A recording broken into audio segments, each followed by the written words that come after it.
¡Viva! ¡Viva el plan para la vida digna! ¡Viva! Se siente, Maribel presidente, se siente.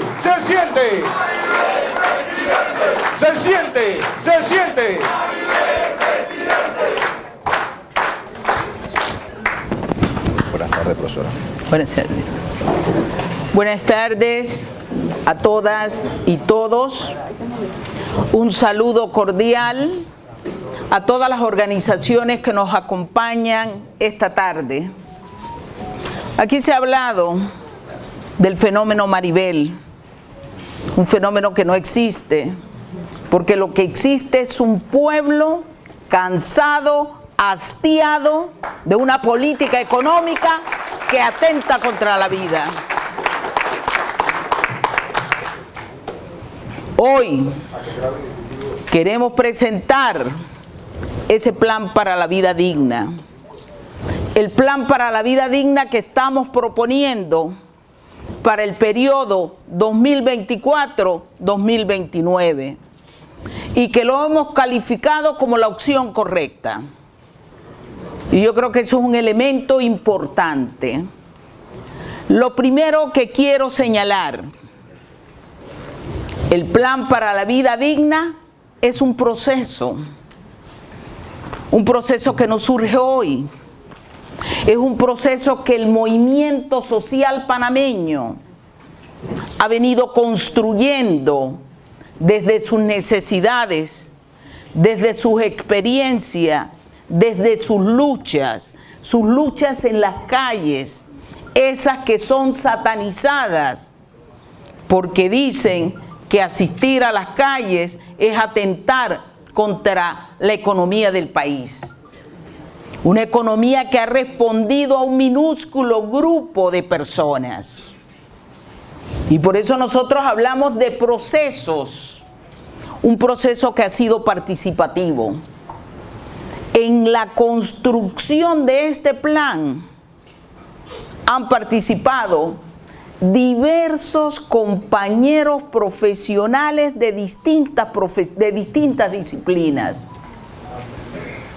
Han participado dirigentes de organizaciones sociales y gremiales. Pero también tengo que decir que es un proceso abierto, un proceso en construcción, y por eso seguimos llamando a todas y a todos los que creemos en el Panamá con justicia y equidad a que se incorporen. Es un proceso abierto, el proceso participativo, el proceso que invita a todos y a todas a construir el Panamá justo, el Panamá de equidad, el Panamá donde se respeten los derechos humanos, el Panamá del bienestar humano, el Panamá al que anhelamos y que Maribel Gordón siempre ha señalado, que es un Panamá que debe caminar a hacer posible la felicidad de todos y todas. Yo creo que eso es importante que lo rescatemos. ¿Cuál es nuestra referencia en lo que hemos denominado el plan para la vida digna? Hay algunos elementos que creo centrales establecer en este momento. Lo primero y fundamental es una ruptura con el actual modelo económico, con el neoliberalismo. Y yo creo que eso tiene que quedar claro. ¿Y por qué hacemos esa ruptura? Porque el modelo neoliberal ha condenado la vida para imponer la ganancia de esos 115 ultramillonarios. Y nosotros estamos llamando a garantizar la vida digna de todos y todas. Rompemos con ese esquema que se viene implementando en este país desde 1979 a la fecha. 44 años de neoliberalismo, independientemente del gobierno que haya estado. Todos han ejecutado la política económica neoliberal. Y tenemos que romper con un modelo que ha generado exclusión, discriminación, marginación, pobreza, y que mantiene a Panamá como el país donde hay crecimiento, pero la pobreza también crece. Sexto país a nivel mundial con la peor distribución de la riqueza.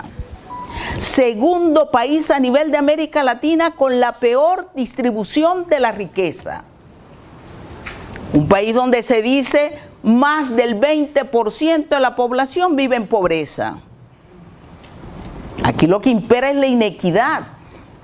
Y yo pregunto, si nosotros y nosotras podemos seguir en esta línea que está condenando la vida. Y es uno de los elementos que nos lleva a plantear el plan para la vida digna. El segundo elemento que yo quiero poner en el tapete como antecedente es que cuando hablamos de ruptura frente al modelo neoliberal, algunos han planteado eso no puede ser porque eso es socialismo, comunismo. Y tenemos que defender nuestro modelo. ¿Cuándo hemos construido el modelo neoliberal? ¿Es un modelo panameño? Y la respuesta yo creo que para todos y todas es que no. Aquí las instituciones financieras internacionales impusieron las medidas de política económica neoliberal, que significó desregulación estatal, flexibilización laboral, desmantelamiento del agro y la industria, una política regresiva en materia tributaria, una condena a la población trabajadora a través de dos vías: reformas al Código de Trabajo y reformas a la Seguridad Social. Un modelo que nos ha impuesto derroche energético, un modelo que ha impuesto degradación ambiental, un modelo que ha generado y provocado y profundizado corrupción. No es un modelo de los panameños y de las panameñas, por lo menos no es un modelo del 98% de la población de este país. Y yo creo que es otra de las materias que tenemos que establecer y dejar con claridad. El tercer punto, que fue un punto polémico en julio del 2022, cuando nos levantamos y dijimos hay que cambiar el modelo. Y tuvimos que decir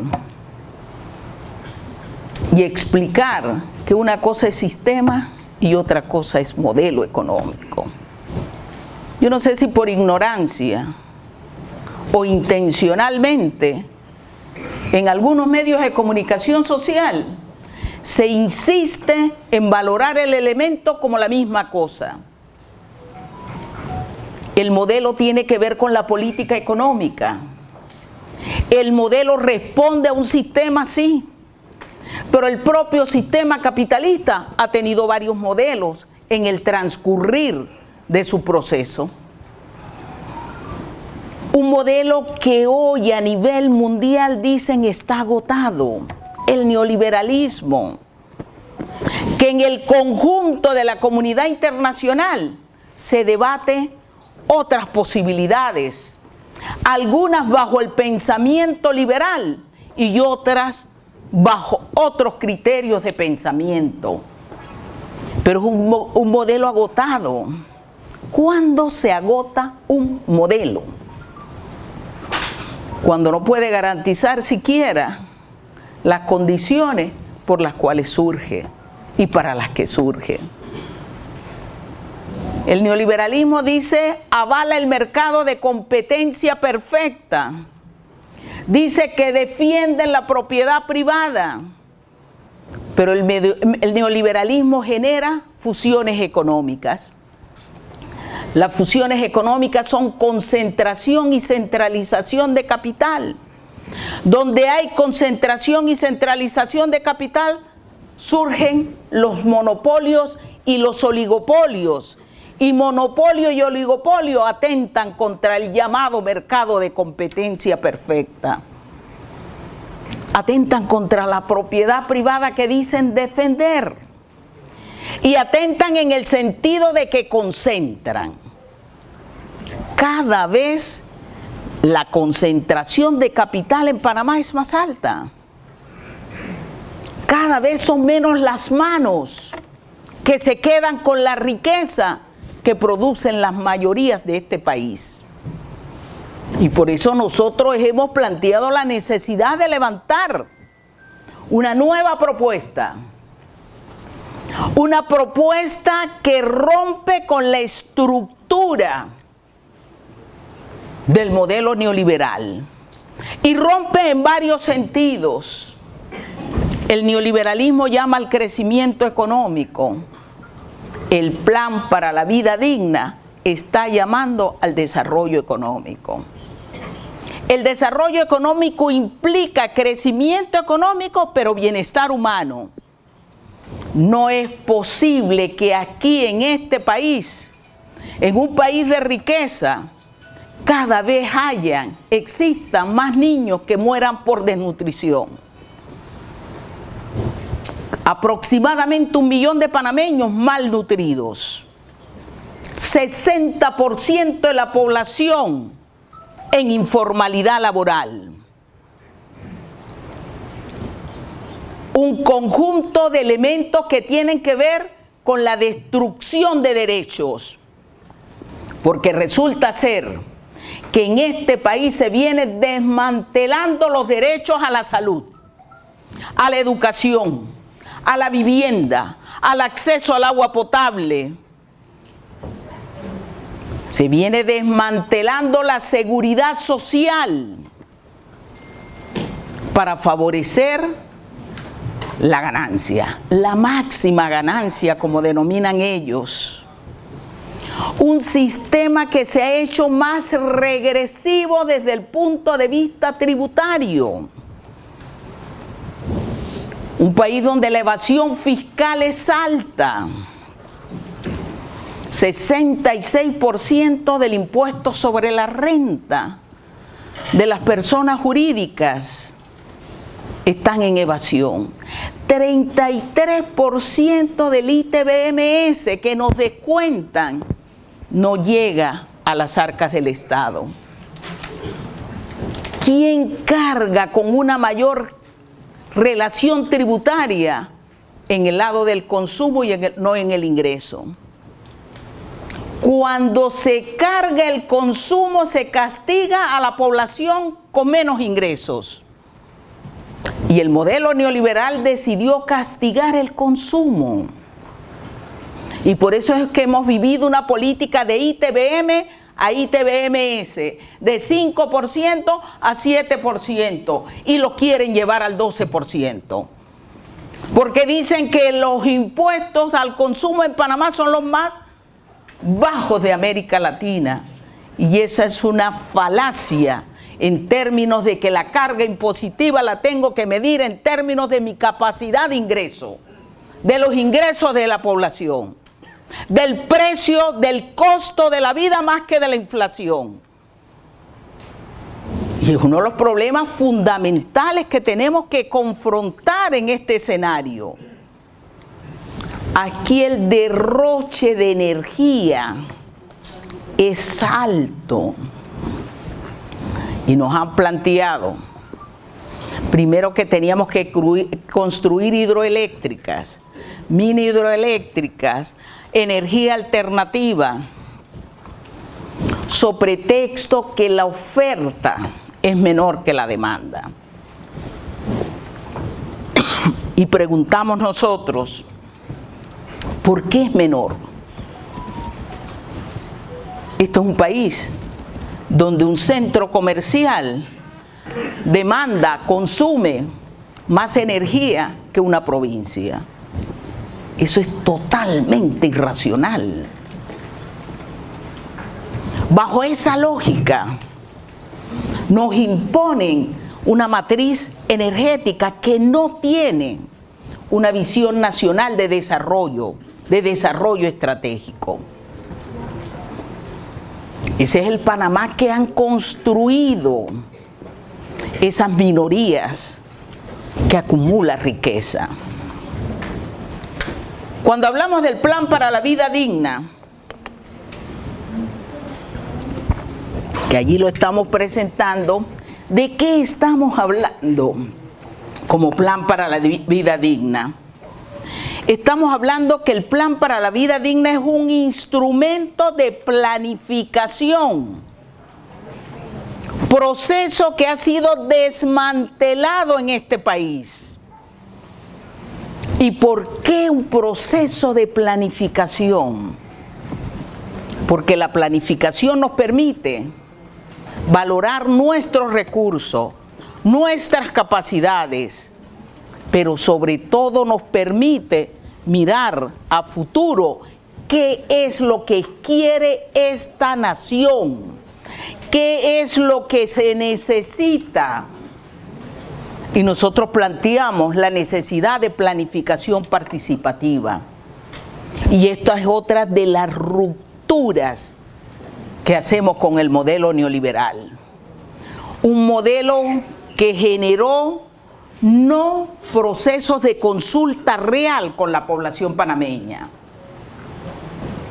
Nosotros estamos planteando que en todo tema neurálgico del desarrollo nacional y social debe haber participación directa de los panameños y las panameñas, de los que residen en este territorio. Y por eso hemos hablado de planificación. Y estamos hablando de una planificación con una visión de largo plazo, pero que mira y actúa en lo que es el desarrollo del Plan para la Vida Digna que estoy presentando 2024-2029. Y que estoy planteando que es un proceso abierto, que tienen que ayudarnos a completar, a construir, pero que también estoy diciendo que a partir del 2024, cada uno de ustedes debe contribuir, participar en su ejecución. Ese es el compromiso de Maribel Gordón.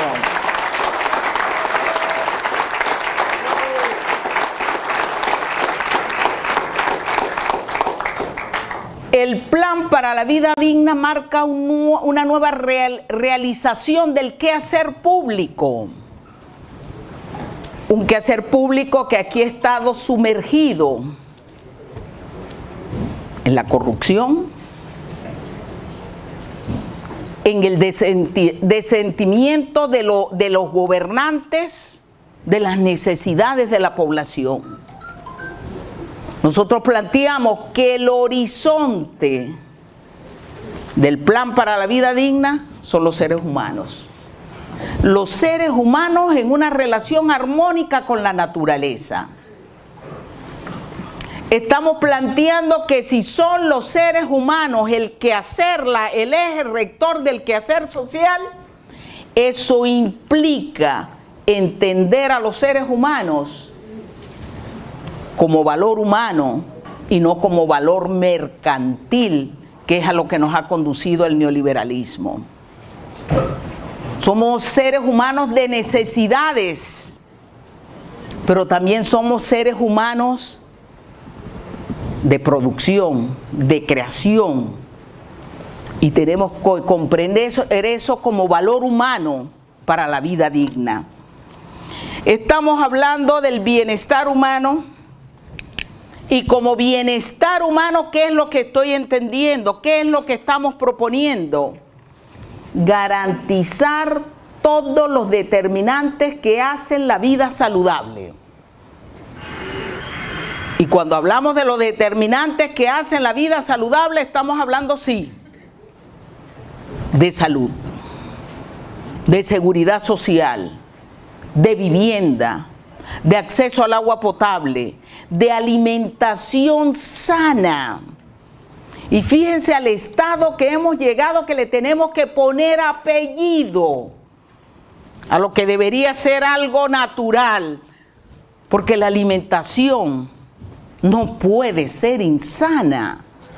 Pero en las ansias de ganancia se imponen en nuestros países alimentos que no reúnen las condiciones, las características de inocuidad y que garanticen adecuadamente las condiciones nutricionales.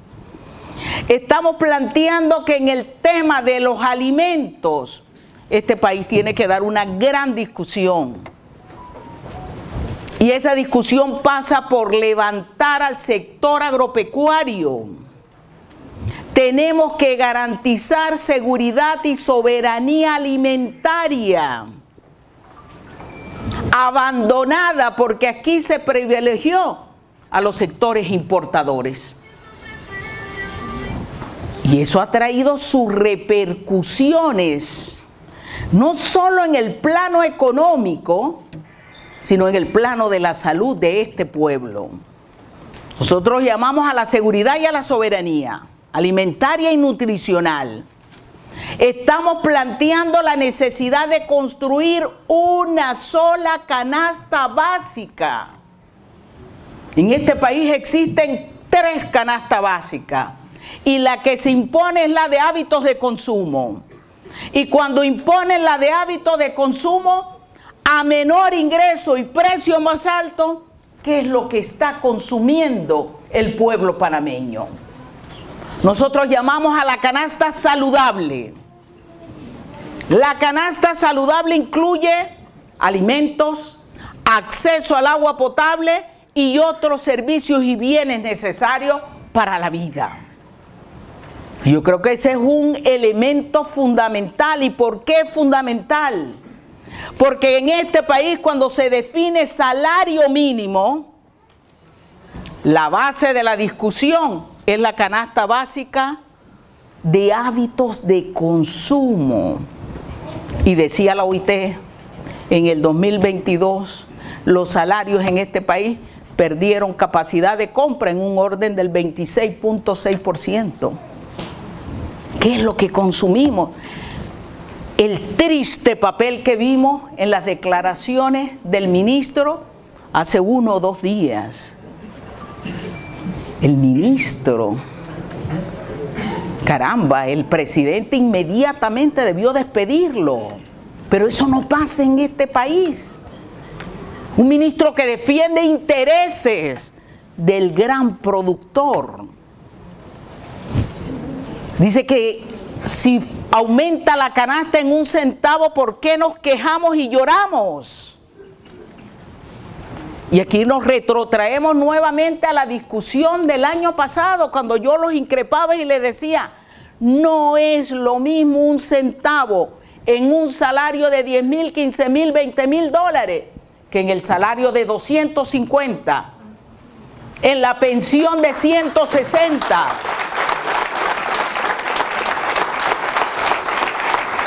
Y ese es el trastoque que existe en este país cuando ellos en sus burbujas quieren venir a cuestionar a ese pueblo humilde y trabajador. Cuando ni siquiera sabe que en Panamá existen 37 salarios mínimos. El país de América Latina con mayor cantidad de salarios mínimos. Y fíjense, en el caso de los trabajadores agrícolas y en los trabajadores del servicio doméstico, el salario mínimo no cubre siquiera la canasta básica de alimentos. Entonces yo creo que basta de la oporofobia hacia el pobre que está haciendo la clase dominante y los gobiernos. Y por eso decimos rupturista el plan de gobierno. Propugnamos por la canasta básica saludable. Propugnamos por la producción nacional. Propugnamos por la coordinación directa entre consumidores y productores para abaratar los precios de los alimentos. Pero también decimos que este país hay que ordenarlo. Y ordenarlo implica tocar algo a lo que se rehusaron en la mesa única de Penonomé. Y es que tenemos que hablar de la estructura de distribución y comercialización en este país que tienen un carácter oligopólico y monopólico. Y todos los economistas saben que donde hay oligopolio y monopolio, las valoraciones, los precios son más altos. Entonces tenemos que atacar el problema por sus causas y no por sus efectos, porque cuando lo que valoramos son los efectos, el problema no se resuelve, pero sí genera clientelismo político, que es lo que hacen los gobiernos. Nosotros estamos hablando de crear empleo digno con salario justo. Y dicen, bueno, por allí vemos hoy a candidatos ofreciendo 200 empleos, 400 empleos. Eso es irresponsable. En primer lugar, porque no todo el que está buscando hoy trabajo debería estar en el mercado laboral. Debería estar estudiando, muchos de ellos. Esa población joven que ha desertado y que el Estado ha sido incapaz de darle una respuesta. Tenemos que buscar las causas de la deserción escolar y no son las que se quieren aquí colocar. Dicen la frustración de los jóvenes frente al sistema educativo. La frustración del joven que no quiere estudiar. Ahí se que llama nini, irrespetuosamente nini.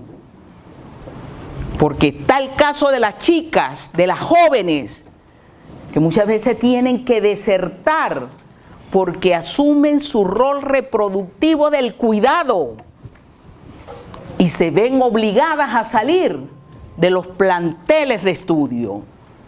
Yo creo que por allí hay que empezar a abordar el tema. Tenemos que abordar el tema desde la perspectiva de qué tipo de trabajo queremos generar. Y nosotros estamos diciendo empleo estable. Aquí se basan en los megaproyectos que generan inestabilidad laboral. Los empleos tienen que ser estables. Y para que sean estables, la producción agrícola, industrial, es una base de dar empleo estable. Estamos planteando empleo desde la perspectiva tecnológica y de la innovación. Pero eso demanda que el presupuesto de inversión y tecnología se incremente. Un país en donde el presupuesto para el desarrollo y la innovación no llega al 3%. Estamos condenando el futuro. Nosotros decimos hay que crear esas oportunidades porque las capacidades las tenemos. Se trata de canalizar recursos. Recursos para el estudio, recursos para la investigación, recursos para el desarrollo, para la innovación, para la tecnología. ¿Cuál tecnología? Aquí creen que porque cargamos un celular tenemos tecnología. Eso no es tecnología. Ese es el instrumento. Y tenemos que valorar esa condición. Nosotros tenemos chicos y chicas con las capacidades para generar software desde la perspectiva de nuestras necesidades productivas. Pero eso no le ha interesado a los gobiernos, no le ha interesado a los sectores del gran poder económico, porque ellos prefieren seguir en el rentismo, transitismo de comprar barato y vender caro.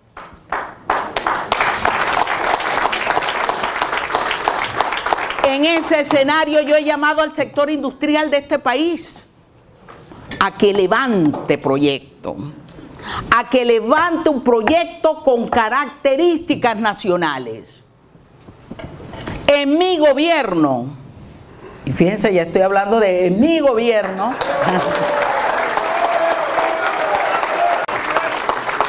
con los sectores productivos serían los primeros con los que nos sentaríamos a conversar.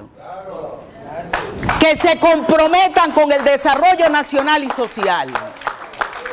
Y allí van a encontrar en el Plan para la Vida Digna ese instrumento de fomento, de desarrollo, de recursos, porque de eso se trata. Yo no sé si estoy contra el tiempo, porque yo hablo de más y ya me dicen que sí, pero yo creo que hay elementos importantes. Yo quiero hablar que en el Plan para la Vida Digna comenzamos un proceso de rescatar derechos, esos que nos han sido quitados, arrebatados, y que no surgieron producto de dádiva, de grupos, de poder económico o gobierno alguno. Y me refiero al derecho a la salud y estoy llamando a salud preventiva.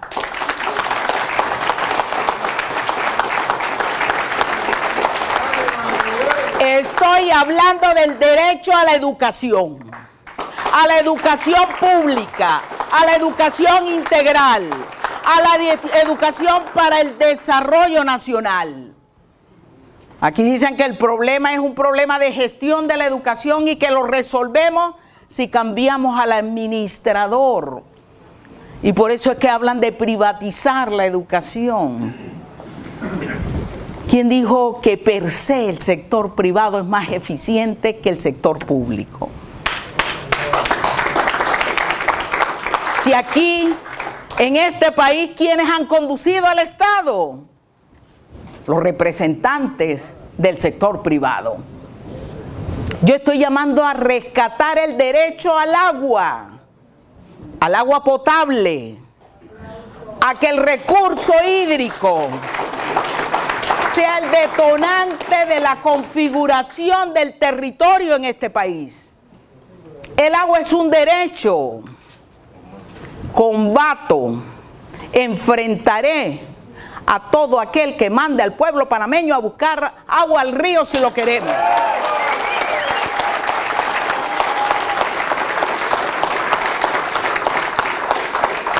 La seguridad social es un derecho. Y fíjense, es uno de los mecanismos de distribución del ingreso. Pero aquí la seguridad social se quiere ver desde la óptica de la privatización, de la administración privada de los fondos.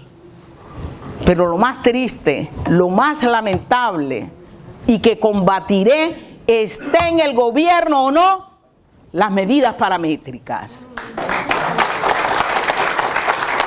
Porque las medidas paramétricas condenan la vida. Nos dicen que tenemos que trabajar más, pagar más y morir temprano. Y a las mujeres nos condenan porque dicen, y ahí está Gloria, defensora de las mujeres, dicen que vivimos demasiado. Y yo pregunto, ¿no tenemos derecho después de haber dado el elemento a la vida reproductiva y a la vida productiva? Y yo llamo a las mujeres a defender nuestros derechos. Y nuestros derechos pasan por la lucha en el escenario social. Tenemos el derecho a la jubilación digna. Nos quieren colocar medidas paramétricas que son recurrentes y que no son respuesta, y que nos dicen que en lugar de que la tasa básica de reemplazo sea del 60%, sea del 40%. Y llaman a cuentas individuales, porque el FMI no sé por dónde se le ocurrió decir que las pensiones en Panamá son generosas. Caramba, 62% de los pensionados reciben una jubilación, una pensión de $500 y menos. ¿Dónde está la generosidad en un país donde el costo de vida supera los 1.500 balboas mensuales? Y es uno de los temas que tenemos que colocar en el tapete. Nosotros llamamos a la seguridad como derecho. Me opongo, me opondré y tenemos propuestas. para defender la seguridad social como seguridad, como derecho, con un carácter público, que regresemos al sistema de beneficio definido, el solidario, como única garantía de las pensiones. Y en eso quiero involucrar a las mujeres y a los jóvenes, porque los jóvenes, los no tan jóvenes, tenemos pensiones de hambre. Los jóvenes no van a tener pensiones. Ese es el derecho que se les quiere eliminar.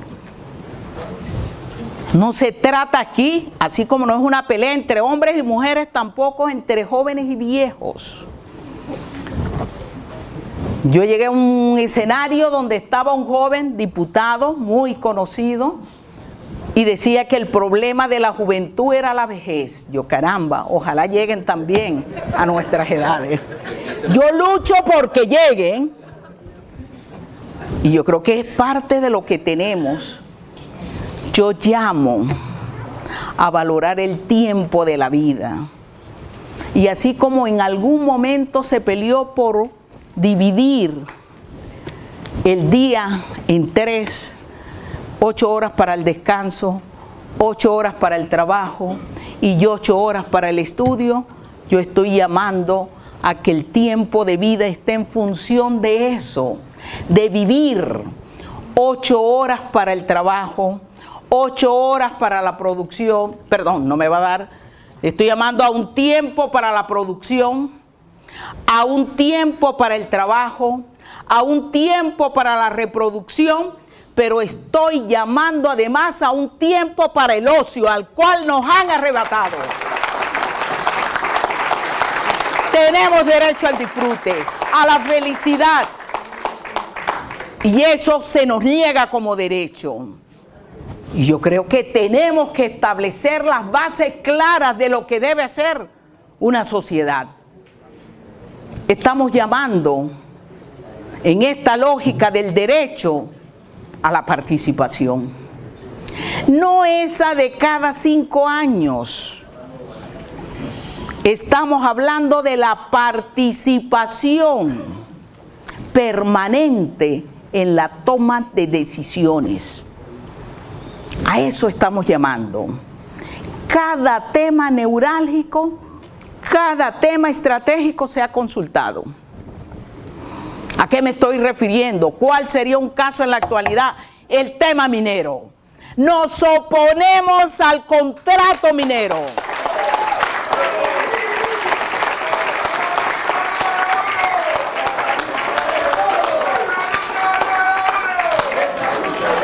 Yo no puedo condenar la vida con proyectos que son lesivos al ambiente, a la salud y a la vida misma.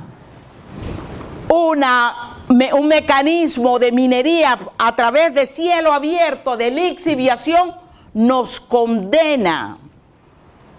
Y rechazo que nos quieran vender como caramelo, que esa es la fuente de ingreso para las pensiones, que es la fuente de ingresos, dicen, para los jubilados. Eso no es posible, porque estamos violentando nuevamente a quien ha sido violentado. Y por eso lo rechazamos, un contrato que ha sido inconstitucional, ilegal, que no es cierto que entrega mayores recursos a nuestro país. Pero además los economistas siempre hemos dicho, hagamos un análisis de costos de oportunidad. Y si a ello, yo no sé si aquí está la gente de Azuero, que hace algunos años, allá está el compañero productor también, hicimos un recuento, cuánto se generaba con la agricultura, la ganadería, la silvicultura, la porcinocultura, el turismo ecológico, la artesanía, y eso daba mayor contribución al Estado panameño sin las afectaciones ambientales que genera la minería. Se habla de que hay bolsas y bolsitas, Pero eso es un contrato que tiene que ser rechazado. Y creo que vamos a tener que rechazarlos en las calles. En esto tenemos que ser realistas.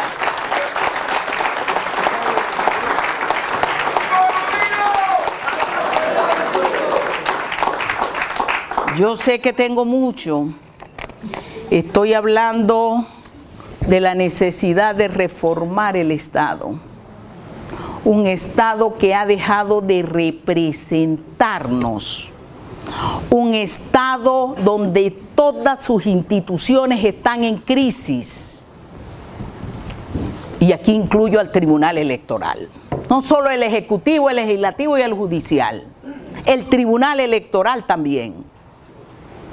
Un Estado que ha dejado de atender lo que los economistas llaman el objetivo económico de la política económica, que es atenuar algunos problemas sociales. Ni siquiera eso es capaz de realizar.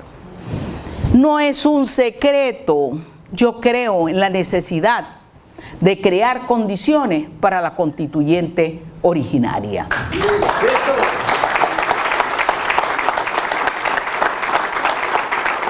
Frente a la violencia que existe en este país, que es de todos los órdenes, yo estoy diciendo es que el Estado es violento y por ende tenemos que reformarlo.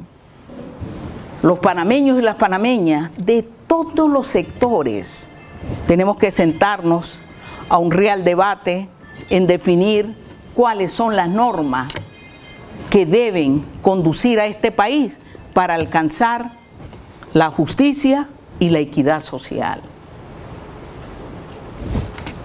Creo en la necesidad de construir un plan nacional de energía, una matriz energética en función del desarrollo nacional y social.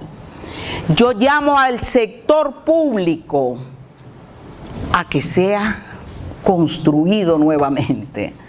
Aquí hay una institucionalidad vacía, una institucionalidad que no responde a las necesidades y a los problemas.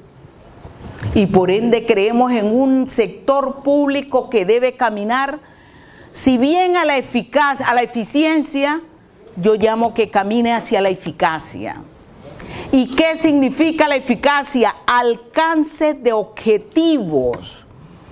Y aquí el quehacer público se aleja de los objetivos. Nosotros planteamos ordenar el presupuesto nacional en función de los objetivos nacionales y sociales.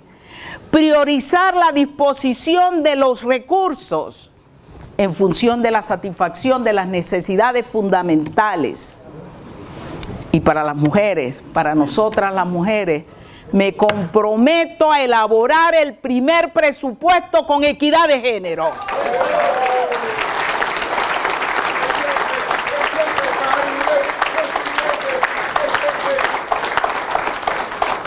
Tengo mucho, es un problema y un vicio de nosotros los economistas, y aquí hay varios. Yo creo, y es algo que me han cuestionado mucho cuando llego, ¿cuál va a ser su relación con los Estados Unidos? Y yo digo la normal, la del respeto entre un país que debe construir su plena soberanía. En ese conjunto de las relaciones internacionales, ahí estará Panamá. Creo en la autodeterminación de los pueblos.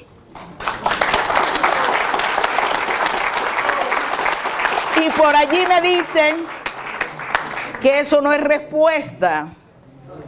Mi amigo, compañero Antonio Vargas me dice, fíjense, es un principio del derecho internacional.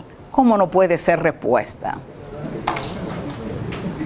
Yo creo en la autodeterminación, yo creo en la integración, yo creo en la construcción de un mundo de paz. Y para ello trabajaré en el conjunto internacional.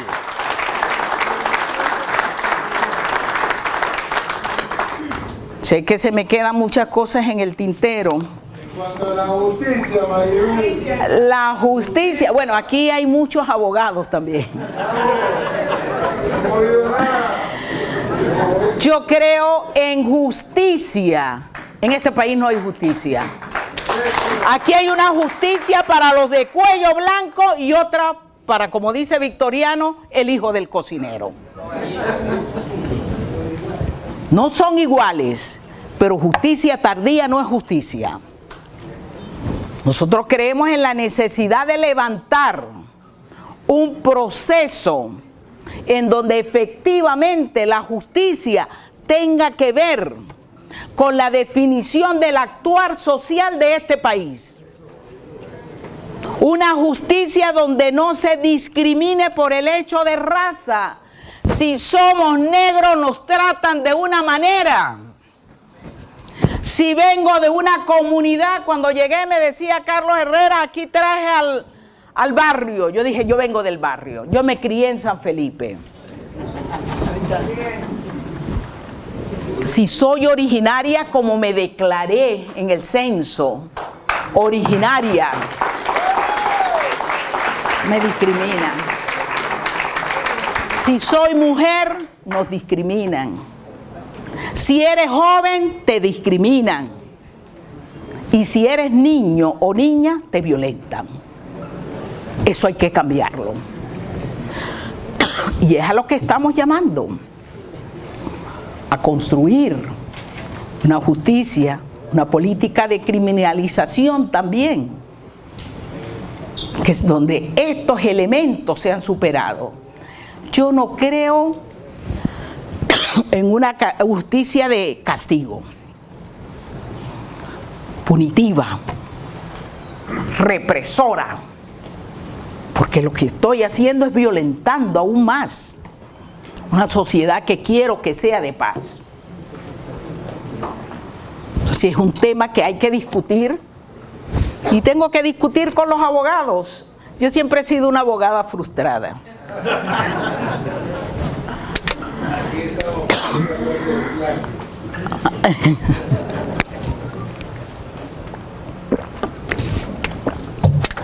Aquí están mis amigos de la tercera edad, con las que me reuní en Coclé, en Panamá, en Azuero, en varias partes.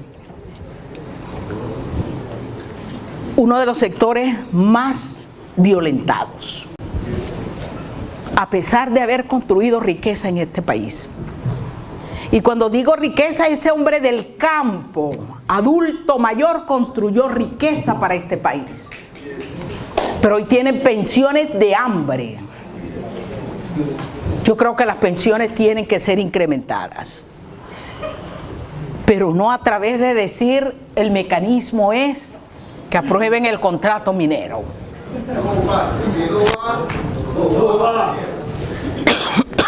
¿De dónde van a salir los recursos?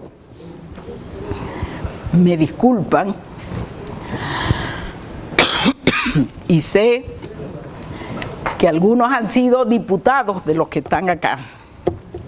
Caramba, quítenle a los diputados todas las canonjías, que vivan de su salario. Quítenle al presidente todo gasto suntuario, que viva de su salario. Y no a los ministros, a los magistrados, al director de la ACP. Quítenle las canonjías. A Valderrama. Y yo he dicho, y no ahora porque estoy en campaña, por ahí anda, no sé, Saúl, Genaro, los obreros. Caramba, que el salario de un presidente, de un diputado, sea 5 veces el salario mínimo. Si ellos quieren que les aumente su salario, tienen que aumentar los salarios mínimos. Generemos oportunidad y equidad. Y eso lo hemos planteado no de ahora. Creo que me debo ir, pero me debo ir con la siguiente frase. Fíjense, hay una obra que se denomina La economía para la vida, de un economista, teólogo, recién fallecido, Frank Hickelhammer. Y en el prefacio de esa obra citaba a Hernán Daly y a John Cobb. ¿Y qué decían? Esta generación afronta dos caminos: el camino de la vida y el camino de la muerte. Esperamos que la humanidad escoja la vida. Yo agregué, estoy segura que los panameños, las panameñas, elegiremos el camino de la vida digna y lo haremos valer en el 2024. Tercos, tercas, terquísimos, hasta la victoria final.